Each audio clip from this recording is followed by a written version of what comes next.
12 soldiers stand together for a group picture. Back in 1883, one of them was a war hero, but 141 years later, when scientists look closer at the photo, everyone gets shocked. The old cardboard box had a label that said Mixed Magnus Archives Items, not sorted. William Harrison worked as the main record keeper at Magnus Church of England Academy and carefully tilted the box to check if water had damaged it. It looked fine. He gently carried it over to the long table, next to the window. Inside the box were old theater programs, student record books, bills for curtain rods, some broken photo negatives, and then he found a photograph. He stopped what he was doing. The picture was about 8 inches wide and stuck on an old brown card that was fading. 12 men were lined up in 3 rows, some sitting down, others standing straight in perfect suits. Their faces looked serious, but not angry. Someone had written words in pencil at the bottom, slanting slightly up toward the right side. C Company, 2nd Battalion. Together, good luck to everyone. Summer 1883. One name immediately caught his attention: Bromhead. William carefully flipped the card over and saw more faded pencil writing. Others not known. He caught his breath. Major Gonville Bromhead was the school's most famous former student, a hero from Rorke's Drift battle, winner of the Victoria Cross Medal, and played by Michael Caine in a movie. One of the Academy's 4 student groups was named after him. He held the photograph up toward the light.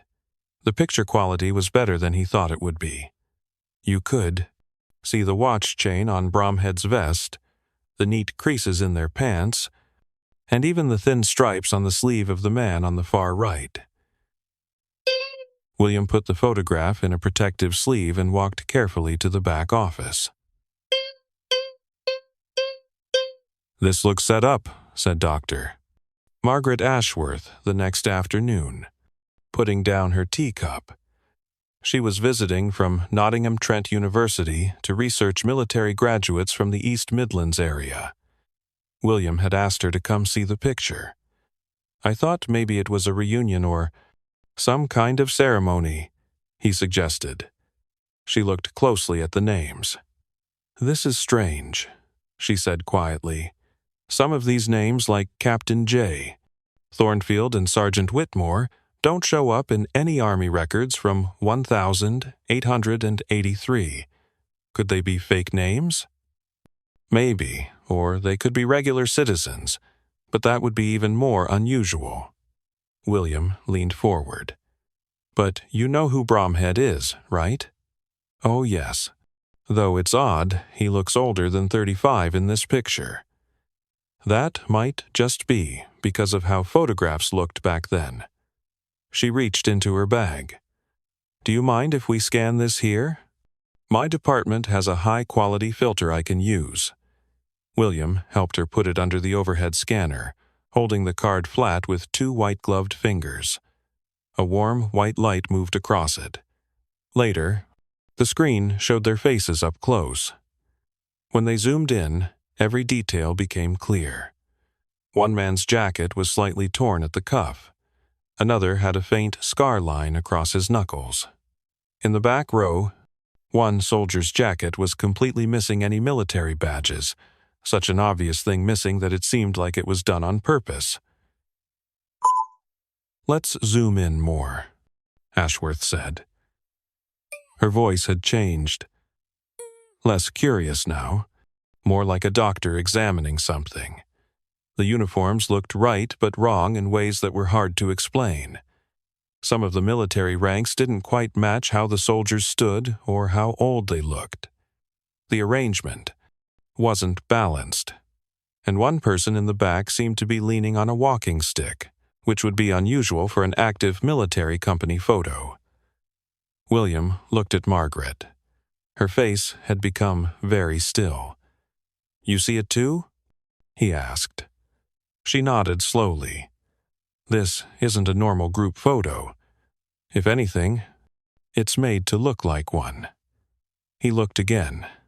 She was right. They weren't posing with pride. They were posing for a specific reason. A line from the writing came back to him. Good luck to everyone. It didn't sound like a reunion. It sounded like saying goodbye. And for the first time, he felt something cold move through the warm archive room. "Can I show this to someone I know at the War Studies Department?" she asked, speaking quietly. "There's something here that doesn't add up, and if I'm right, the government won't want this to be public." William agreed. Dr. Ashworth's email came 2 days later. No greeting, just one line and 2 files attached. "William, 3 of the names can't be proven real. The 4th one, Lieutenant Charles Fairfax, shouldn't exist at all." William put on his glasses, moved closer to his computer screen, and opened the files. One was a spreadsheet that compared the names written on the group photo with every known Army list, medal record, and local service registry from 1,875 to 1,885. 7 names. Half the men in the photo simply weren't there. Not even as medical workers or assistants. They weren't in military court. Records, pension files, or shipping records. These men, soldiers dressed in uniform and named by someone long dead, had left no trace in history except in this one photograph. The second file was worse. Lieutenant Charles Fairfax did appear in one place. A colonial death record from Assam, dated October 1883. But the line that should have said how he died had been smeared or deliberately erased. It just said, "Foreign person found in regular clothes, cause unknown." No other military record. William picked up his phone. That evening, Dr. Ashworth sat across from him in the archive office. She looked tired, her laptop open but not being used. "I talked to someone I trust at the Ministry of Defense Archives," she said. "There is a file, or there was one." William waited.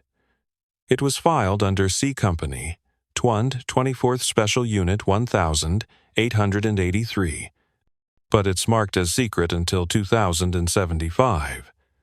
Why? She paused. "He wouldn't tell me, just said the review date had been changed."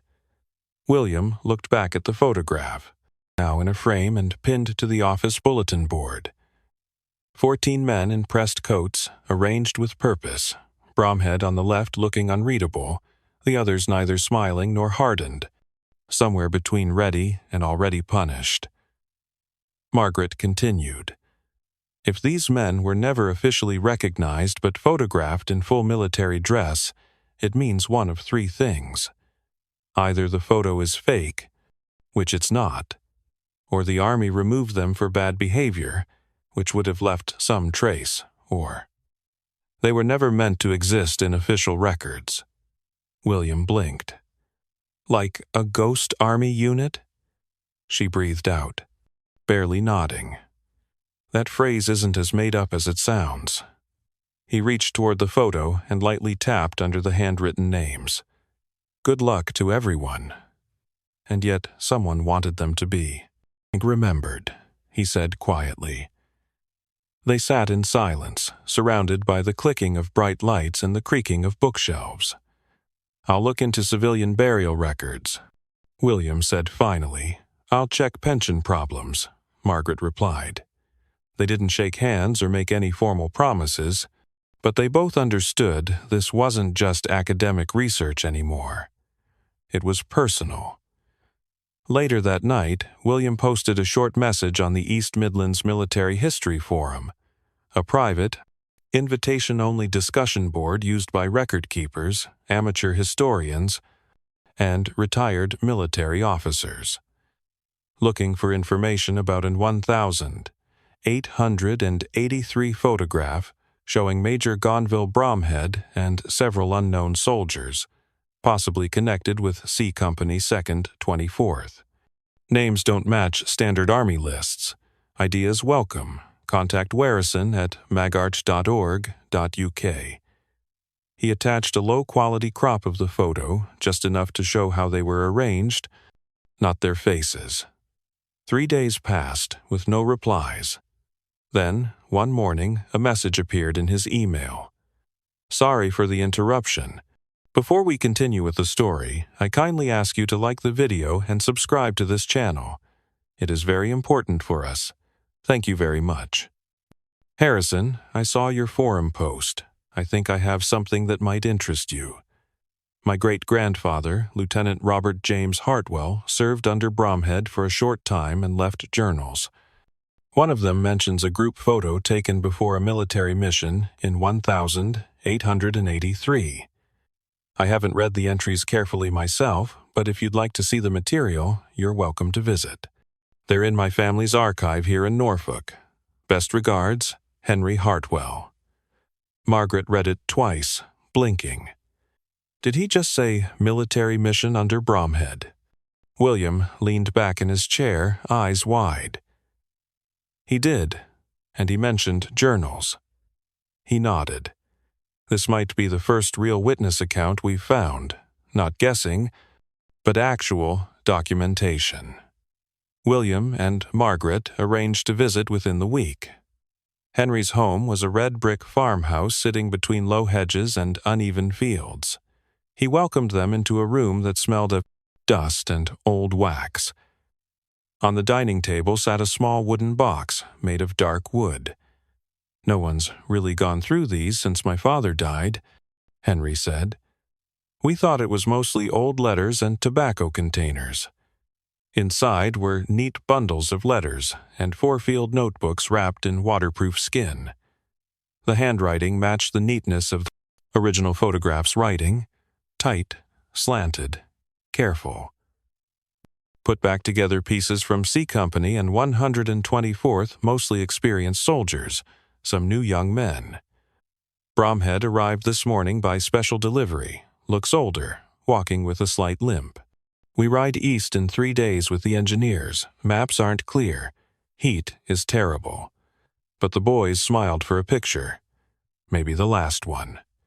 She read the final sentence twice, then looked up at William.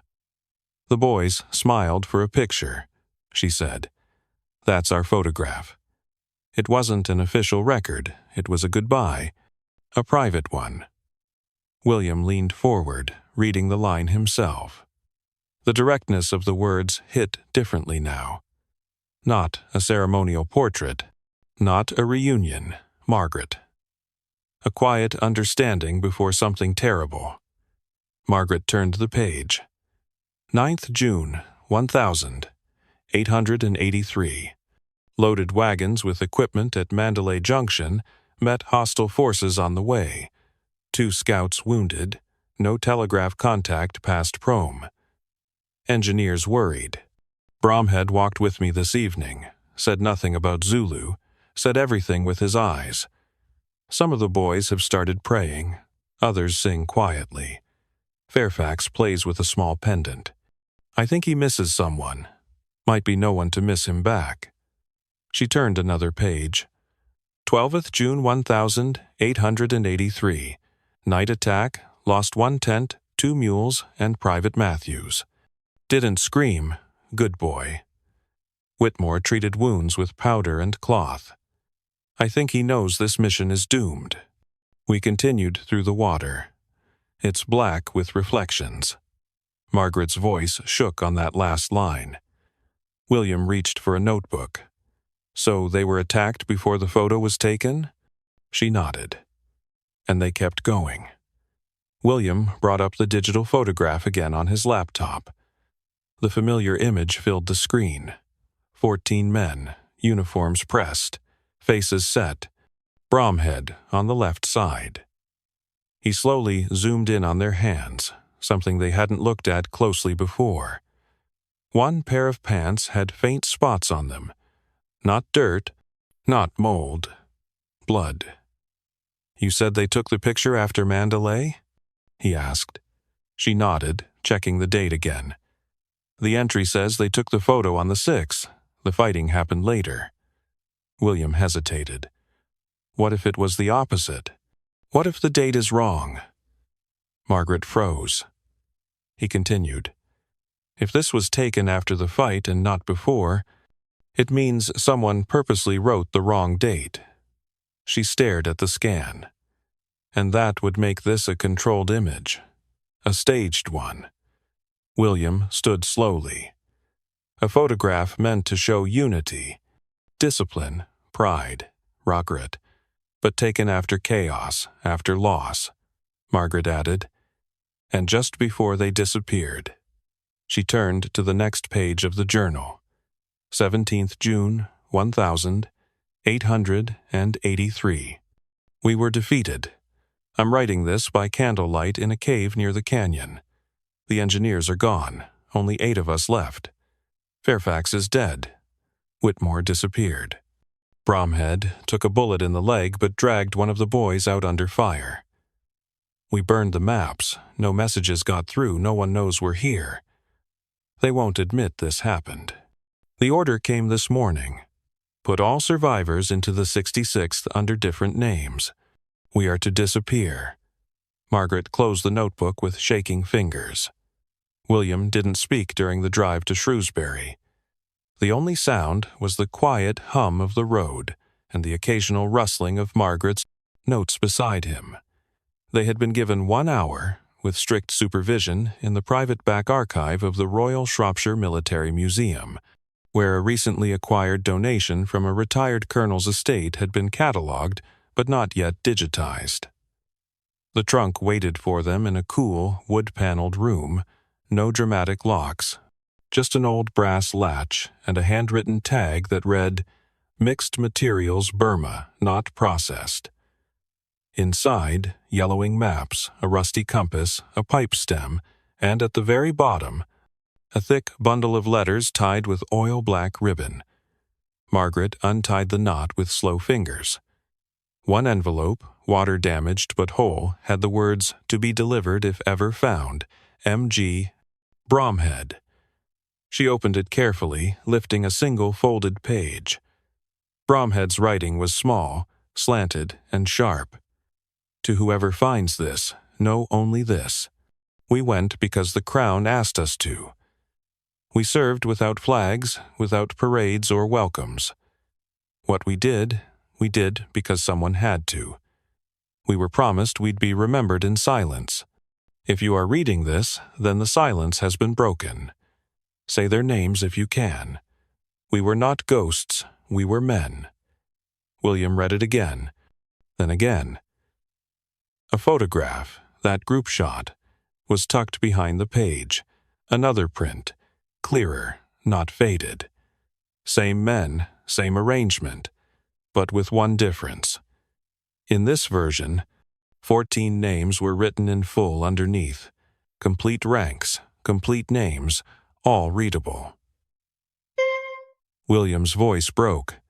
Whitmore, Fairfax, Thornfield, and Bromhead. They had posed not for celebration, but for memory. That photo, reprinted and relabeled, was not meant for command or the press. It was meant to survive even if they didn't. Margaret looked at the envelope's date. 29th June, 1883. He looked at her. This proves it. The special unit, C Company's Ghost Detachment, CAA, it was real. They were sent to Burma, erased after the ambush, and scattered on purpose, she said, voice low. They looked through the rest of the trunk, a map with penciled lines marked Unacknowledged Border, 2 blank casualty tags, and a ministry letter dated months later that read simply, About your question regarding Company C2, 24th. No such unit exists in operational records. No further letters required. William stood slowly. He pulled out his phone and opened the Academy's digital scan of the photo. Same faces, same pose, same mysterious expression on Bromhead's face, and the same scratchy handwriting. C Company, 2nd Battalion together. Good luck to everyone. Summer 1000. 883. He said it out loud before he realized it. Soldiers pose for a group shot. 141 years later, researchers zoom in. He stopped. Margaret finished it for him and turned pale. The display was small, one framed photograph, one wall panel, and a narrow glass case containing a single letter in faded ink. No flags, no drama, just a small quiet space near the back stairwell of the Magnus Church of England Academy Archive Hall. The sign under the photograph read, C Company 2nd Battalion, the Shadow Unit. Photographed 1883. Mission not recorded. Found 2024. A plastic-covered copy of the letter from Bromhead sat nearby next to a small brass sign listing all 12 names. William Harrison stood alone in front of the display, hands clasped behind his back. No crowd, no ceremony, just a moment of stillness for men who were almost lost to time and now weren't. For over a century, the truth lay hidden in plain sight, a photo taken in silence, meant to disappear with the men it captured. But what other pieces of history have we misunderstood, presented as memory but created as cover-up? Did you enjoy this story? If you found that old photograph and discovered the government was hiding the truth, would you keep digging or let it go? Let us know in the comments below. If you liked the story, subscribe to this channel and leave a like. Some truths are worth uncovering, no matter how long they've been buried. Thanks so much for listening. See you in the next video. Have a great day.